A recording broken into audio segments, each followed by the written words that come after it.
Bienvenidos a Contexto Global, el espacio de France 24 para analizar los hechos más destacados de la jornada. Soy Valentina Torres Sánchez, es un gusto acompañarlos. Vamos con los titulares. Donald Trump advirtió a Irán que las actuales conversaciones son la última oportunidad para lograr un buen acuerdo o de lo contrario decapitará a la República Islámica.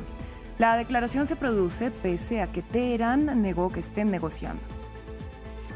En México, la tasa de homicidios cayó en 2025, así lo reveló el Instituto Nacional de Estadística, que además puntualizó que el índice se ubicó en 21,4% el año pasado, frente al 25,6% registrado en 2024. El expresidente hondureño Juan Orlando Hernández quedó en libertad para enfrentar ante un tribunal ordinario y no ante la Corte Suprema el caso en el que está acusado de presunto lavado de dinero y fraude.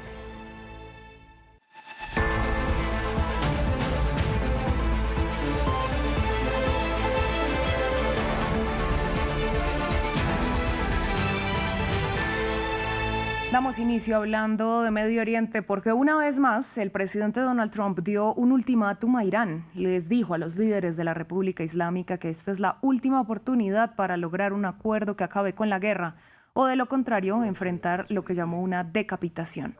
Las declaraciones del republicano se producen luego de que Irán negara que está negociando actualmente, como lo afirmó Trump el domingo.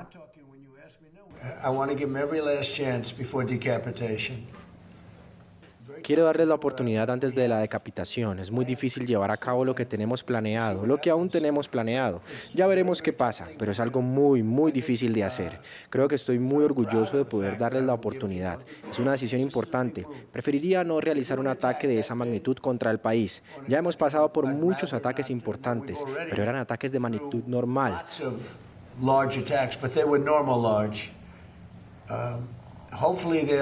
Ojalá recapaciten porque después de lo sucedido no pueden tener un arma nuclear, pero ojalá lo hagan. Seguimos en Medio Oriente. En la Franja de Gaza continuaron los ataques israelíes. Los bombardeos fueron condenados como violaciones continuas por Qatar, Egipto y Turquía, que son los mediadores de la tregua en ese territorio palestino.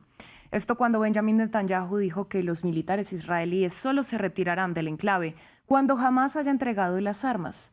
Todo esto ocurre pocos días después de que Trump anunciara un acuerdo para un eventual desarme total de la milicia palestina. A su vez, los ministros de extrema derecha israelíes presionan al primer ministro para que no permita la entrada de fuerzas internacionales al destruido territorio. Los ataques de Israel contra Gaza no han cesado después de que Donald Trump anunciara un avance significativo. Por el contrario, los indicios de discordia entre el presidente de Estados Unidos y el primer ministro israelí siguen aumentando. Un portavoz de Benjamin Netanyahu declaró el lunes: Israel ha transmitido sus comentarios y preocupaciones sobre el marco propuesto a nuestros homólogos estadounidenses. La versión que se ha hecho pública no refleja las posiciones de Israel. Tras las palabras de Trump el jueves, Hamás dijo que entregaría las armas a un nuevo comité de gobierno palestino, según el plan de la autodenominada Junta de Paz. Pero Israel sostiene que cualquier medida que no sea una desmilitarización total no será suficiente, alegando que sus servicios de inteligencia descubrieron que el grupo se había estado rearmando y reclutando fuerzas desde el alto el fuego de octubre pasado. Mientras, la parte israelí no muestra señales de retirarse de su posición actual en el destruido enclave, tal como lo exige el llamado Plan de Paz. Netanyahu enfrenta una dura contienda por la reelección en octubre y una presión creciente por parte de sus socios de coalición. El lunes, dos ministros de extrema derecha, el ministro de Finanzas Bezalel Smotrich y la ministra de Asentamientos Orit Strock, instaron al premier a no permitir el ingreso de la Fuerza Internacional de Estabilización a Gaza, a pesar de que su ingreso fue aprobado por el gabinete la semana pasada. Mientras, el fuego israelí persiste y los habitantes de Gaza están exasperados.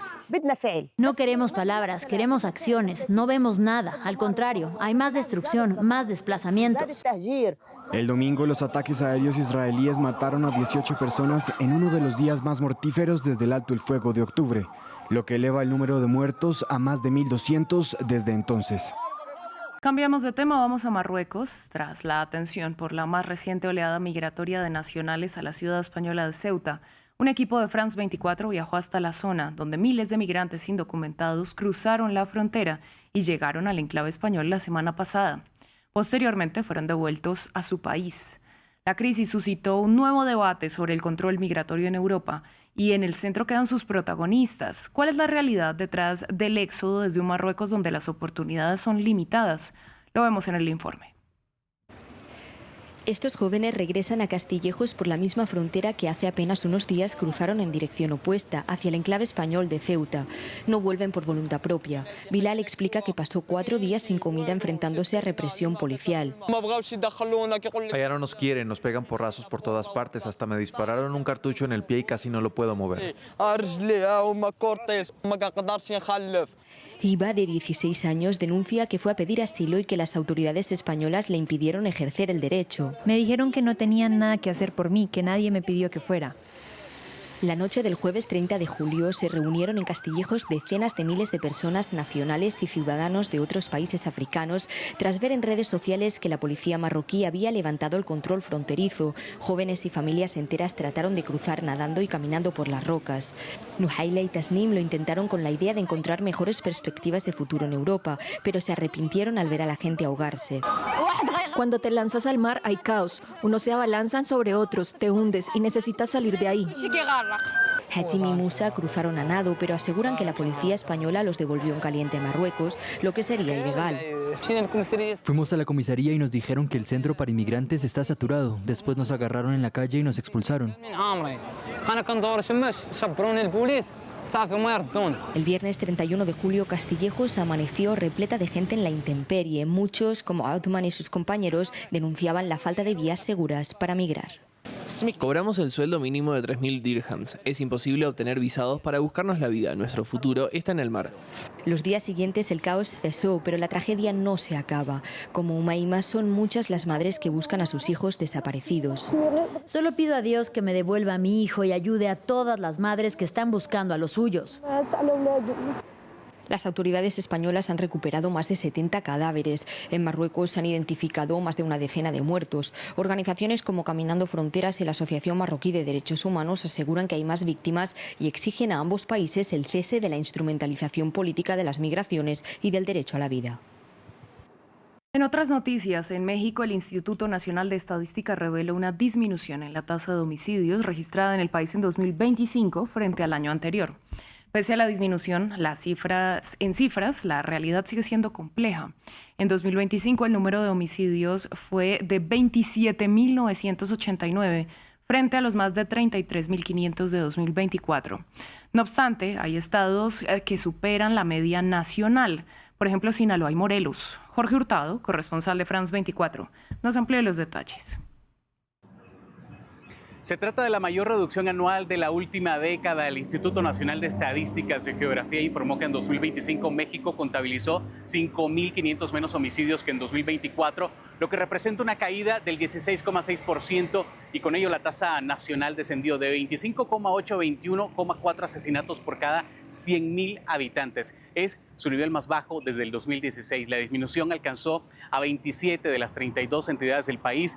Nuevo León encabezó la lista con una reducción del 56%, seguido de Chiapas con 54% y Jalisco, donde los homicidios bajaron 25,3%. Sin embargo, el panorama sigue siendo desigual. Solo 5 estados registraron aumentos, pero sobresale el caso de Sinaloa, donde los homicidios crecieron 74% en medio de la disputa entre facciones del crimen organizado tras la caída de la cúpula del cartel de Sinaloa. Baja California Sur registró el mayor incremento porcentual con un alza de 138%. El informe del INEGI confirma además que 7 de cada 10 homicidios continúan cometiéndose con armas de fuego, reflejando que la violencia armada sigue siendo el principal desafío en materia de seguridad. En contexto, las cifras llegan en el primer año de gobierno de Claudia Sheinbaum, que apostó por una estrategia distinta a la del sexenio de López Obrador: más inteligencia, más golpes focalizados contra liderazgos criminales y una mayor coordinación entre los estados. Esa política también ha estado acompañada de una cooperación más estrecha con Estados Unidos, que presiona para intensificar estas acciones contra el tráfico de fentanilo y los golpes contra las organizaciones criminales. Vamos a Honduras, donde el expresidente Juan Orlando Hernández se enfrentará en libertad el caso en el que está acusado de presunto lavado de activos y fraude. El exfuncionario será juzgado por un tribunal ordinario y no por la Corte Suprema, como estaba previsto inicialmente.